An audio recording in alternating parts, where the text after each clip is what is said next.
a mídia e a invenção da delinquência. Para falar de mídia e de jornalismo, vale a pena dar uma rápida olhada no início disso tudo, para observarmos que desde o surgimento desses meios, eles esteve sendo controlado apenas por uma camada da sociedade. Que, na verdade, no começo de todos esses meios, eles serviam apenas para as classes altas da sociedade. O surgimento do jornalismo é incerto a data correta, mas o imperador romano Júlio César levou o título de inventor do jornalismo quando ele criou a Acta Diurna, que era para divulgar suas vitórias e conquistas, e ele fazia tipo um outdoor, colocava lá as informações e tal, o pessoal sabia. O pai da imprensa, o Gutenberg, é considerado, criou a prensa móvel, e o jornalismo deu um salto na tecnologia e também na expansão com a criação da prensa. E isso só foi aumentando de forma significativa com o surgimento do rádio, da TV e, por fim, da internet. Mas todos esses meios de comunicação no início era utilizado apenas por pelas classes altas da sociedade, até se tornarem de fato meios de comunicação de massa, como por exemplo o jornal impresso, ele era apenas para os letrados daquela época. O rádio, vamos falar aqui do Brasil, em 1920, o rádio era apenas também para as classes altas da sociedade. Só através acho que só em 1930, 1940, na era de ouro do rádio, é que a rádio foi expandida para toda a sociedade, estava no dia a dia, tanto do homem do campo, da dona de casa, mas isso aí já um pouco mais à frente.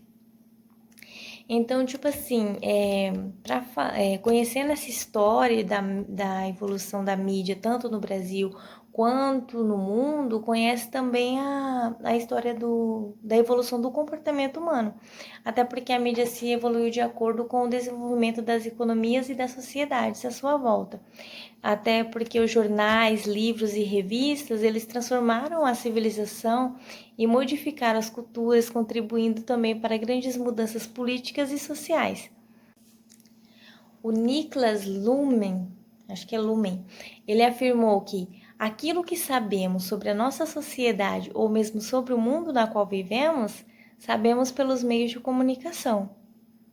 E essa expansão tecnológica de rádio, jornais, TVs e internet tornaram esses meios de comunicação os meios de comunicação de massa.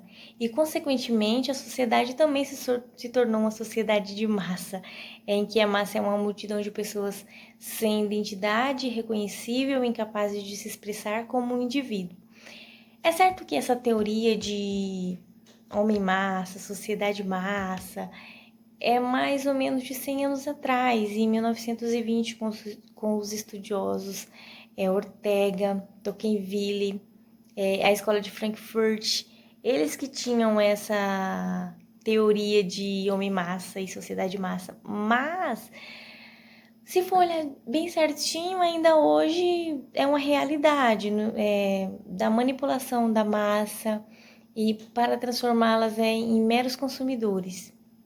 E, a grande realidade é que a mídia, ela influencia o modo de falar, o modo de vestir, o modo de pensar, e além de comportamentos e também valores.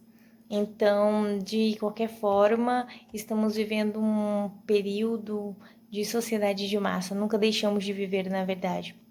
Então, a mídia, ela está presente no dia a dia das pessoas e acabou se tornando uma mediadora de conhecimento.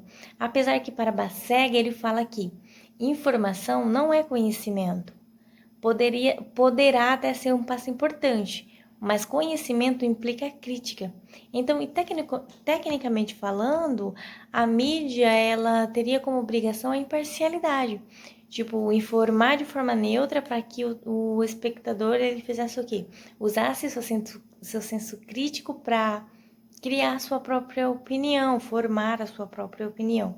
Mas é certo informar que a imparcialidade midiática é apenas um mito. Os meios de comunicação seleciona as mensagens homogêneas de acordo com suas visões de mundos, e aí, na verdade, o meio acaba se tornando a mensagem.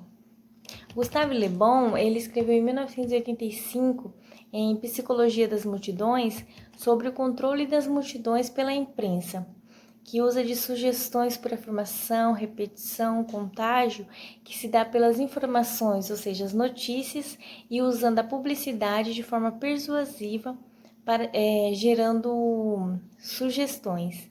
O que para Gustave Le Bon, sugestão é a melhor forma de controle. O que existe hoje na mídia são pessoas que usam os meios e suas notícias como forma de promover objetivos políticos e causas, ditar regras de comportamento, ideologias, disseminar mentiras e até derrubar reputações.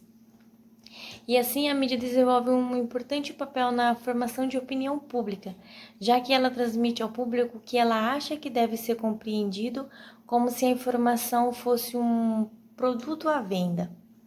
E muitos acreditam ser essa fonte, a mídia, capaz de transmitir conhecimento a ponto deles dominarem qualquer assunto, e até assuntos como criminologia e política criminal.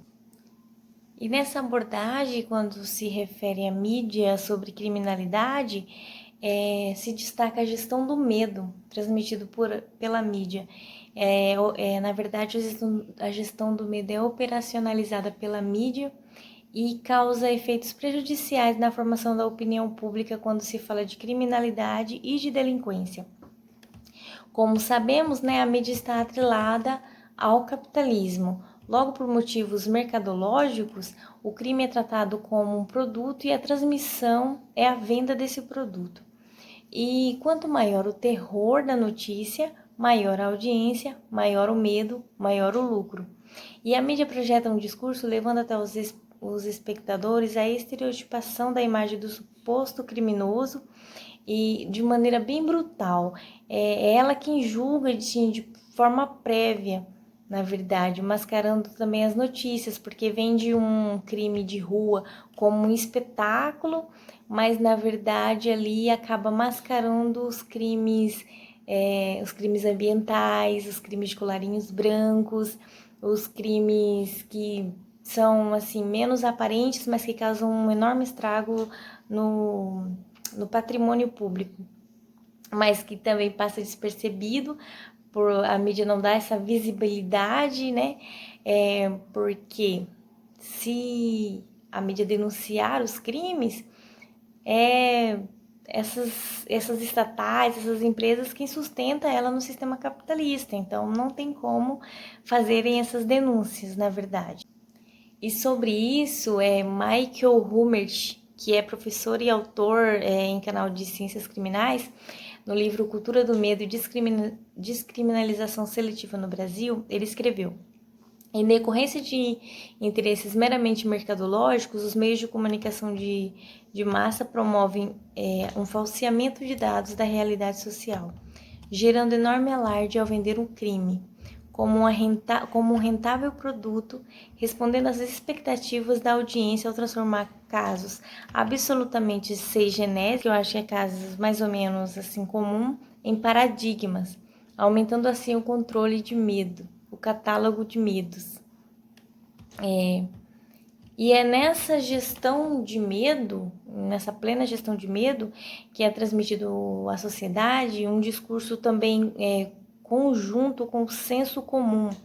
Aí passa a sociedade a realidade de pessoas honestas em face de pessoas criminosas. E se valendo de clichês e de estereótipos, também criam vilões e criam heróis. E na maioria das vezes, quase sempre, eu acho que 98% das vezes, quem se tornam sendo esses vilões? Esses vilões são os pretos, as prostitutas, os pobres, os moradores de periferia, ou seja, para esse meio, a delinquência ela está aparelhada ali com a pobreza. E essa disseminação do medo no meio social, ela é apenas uma forma para o controle social generalizado. E tem outra fala aqui, outra citação que é de Zafoni, que fala assim: os meios de comunicação de massa reproduzem discursos de agências do sistema penal através da elevação do medo e da insegurança. Destaca que são os meios de comunicação que desencadeiam campanhas de lei e ordem quando o poder das agências encontra-se ameaçados. Ele escreveu isso em 2001. Ou seja, essa gestão de medo, esse controle social generalizado é apenas uma porta de entrada para uma política genocida social, onde a ideia de que se tem é que a violência se combate com mais violência. A pessoa tá ali, tipo, se sente insegura, ok, antes ele do que eu, né? Pelo amor de Deus. Então, tipo assim, é matando, encarcerando para sempre o que eles acham que trazem perigo para eles. E com tudo isso vem a questão da exclusão social, que os estranhos e diferentes são afastados da sociedade. A luta pela pureza moderna cria ações punitivas contra moradores das periferias, das ruas pobres. E a busca por uma ordem urbana traz a tolerância zero em face dos camelôs, dos flanelinhas, dos mendigos. E sobre isso também tem uma manifestação da Vera Malaguti Batista. Ela se manifesta e fala: os estranhos não se encaixam no mapa cognitivo, moral ou estético do mundo. Eles poluem a alegria com a angústia, embaralham as fronteiras e por isso produzem mal-estar e insegurança. Na guerra contra os estranhos, apresentam-se duas estratégias. Uma é antropofágica, que ao devorar assimila, e a outra é antropoêmica, que ao vomitar exclui. E é claro que eles preferem vomitar, excluir, esconder. E tipo assim, essa exclusão pode ter um efeito muito pior do que o normal nos jovens que se sentem excluídos da sociedade. Porque pode ser um jovem comum, mas por possuir esses adjetivos da estereotipação, da rotulação de delinquentes, eles já estão ali incluídos nesse meio, de certa forma. Para montar o meu texto e para também montar a minha apresentação, eu li muitos artigos, muitos textos, e um dos artigos que eu não consigo lembrar qual era, tinha os depoimentos, tinha uma parte que era depoimentos do medo. E era assim, mais ou menos. Tinha vários depoimentos de casos de pessoas contando de coisas que aconteceram na vida, mais ou menos nessa questão assim da delinquência. E tinha um caso que me chamou bastante atenção, assim, o cara é um rapaz, ele falou que foi para um show de um cantor famoso na zona norte do Rio de Janeiro. E daí ele foi para a rodoviária, pegou um ônibus e daí ia pegar outro ônibus para ir para Niterói. Quando ele chegou na rodoviária, quando saiu de um ônibus para ir para o outro, veio um jovem em direção a ele. E o jovem tinha as características rotuladas como de delinquente pela sociedade, pela mídia, pelo Estado. Então, tipo assim, ele falou que ficou parado, mas não esboçou nenhuma reação, até porque ele não fez essa assimilação com o jovem e a delinquência e tal. Só que ele falou que quando o jovem foi se aproximando dele, o jovem já foi levantando a camisa e já foi falando: eu não estou armado, eu não vou te assaltar, eu só preciso de uma ajuda. Então, e ele falou assim que ele se sentiu constrangido pela situação, por o jovem estar, assim, tipo, mostrando que ele não era bandido, que ele não ia assaltar ele. E assim, ele se sentiu mal porque eu acho que ele pensou: caramba, deve ser difícil, né? Ele como um rapaz branco que mora numa área mais assim, numa classe mais alta, não sei, eu não conheço o Rio de Janeiro, mas enfim. Mas pelo que ele falou, é basicamente isso. Então, assim, esses jovens, era o que eu tava falando, tipo assim, eles se sentem excluídos pela sociedade, pelo Estado, porque exclui de fato.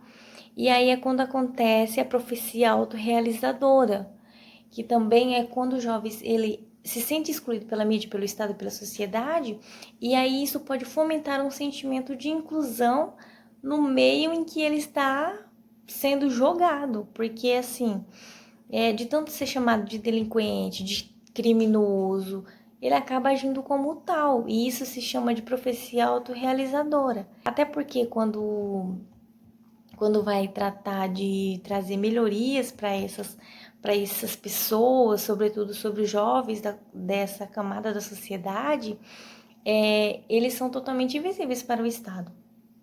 Então, tipo, como foi dito na frase mais em cima, eles vomitam, eles excluem. Só que quando o jovem comete algum delito, aí eles fazem questão de mostrar, de enfatizar, tipo, as características do delinquente. Então, tipo assim, na verdade, a mídia e a sociedade, esses jovens que cometeram alguns crimes, não deveriam tratar eles como menores infratores, como delinquentes, mas como jovens, como adolescentes, como humanos.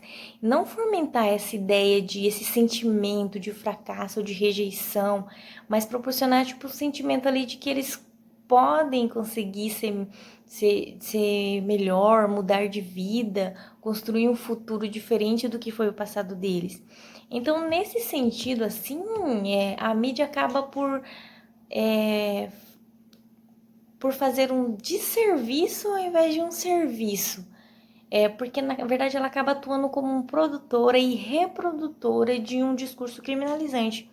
E isso, ela deixa de lado o dever de informar para atuar como uma verdadeira primeira instância julgadora.